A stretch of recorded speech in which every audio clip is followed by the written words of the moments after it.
পৌষ melon অসমলৈ আহিব বুলি চটপঠাই থকা কিমানজন অসমীয়াই প্ৰকৃতাৰ্থত আজি মনত ৰাখিছে যে আজি আঘোণ মাহৰ পূৰ্ণিমা আৰু আজি হৈছে পবিত্ৰ মহোহ উৎসৱ। নমস্কাৰ, মই বিতোপন ৰাজবংশী। ভিডিঅ'টো শেষলৈকে চাই থাকিব। আজি আঘোণ মাহৰ পূৰ্ণিমা তিথি আৰু সমগ্ৰ অসমেই আজি পৰম্পৰাগতভাৱে উদযাপন কৰি আহিছে মহ খেদা উৎসৱ মহোহ।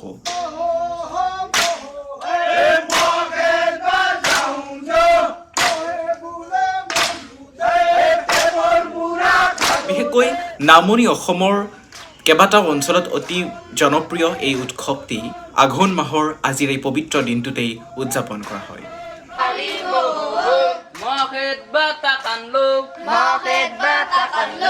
বিভিন্ন ঠাইত বিভিন্ন নামেৰে পৰিচিত, বিভিন্ন জাতি জনগোষ্ঠীৰ মাজত বিভিন্ন নামেৰে পৰিচিত এই উৎসৱটি কিন্তু আমাৰ শৈশৱৰ এক গুৰুত্বপূৰ্ণ সময় আছিল।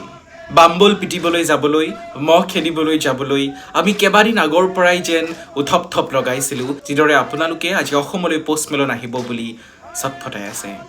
মনত কৰকচোন সেইকেইটা দিন যেতিয়া আপুনি মহোহৰ দিনা নিজৰ সমনীয়াৰ সৈতে, নিজৰ লগ বন্ধুসকলৰ সৈতে মিলি হাতত একোডালকৈ টাঙোন লৈ, একোডালকৈ বাঁহৰ লাঠি লৈ আপোনালোকে লোকৰ ঘৰৰ চোতালে খুন্দিয়াই মহোহ গীত গাবলৈ গৈছিল।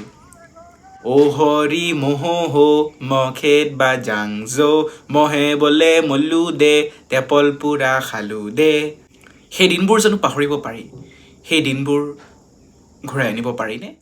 আমাৰ সভ্যতা সংস্কৃতিলৈ কেতিয়াও কোনো ধৰণে অৰিহণা আগনবঢ়োৱা এগৰাকী বিলাতী শিল্পী পৌষ মেলনৰ গীতৰ সুৰে সুৰে নাচিবলৈ উৎসাহিত হৈ থকা প্ৰত্যেকজন অসমীয়াই এবাৰ নিজক চিকুটি চাওক আৰু সোধক, আপোনালোকৰ কিমানজনে মহোহ গীতটো জানে?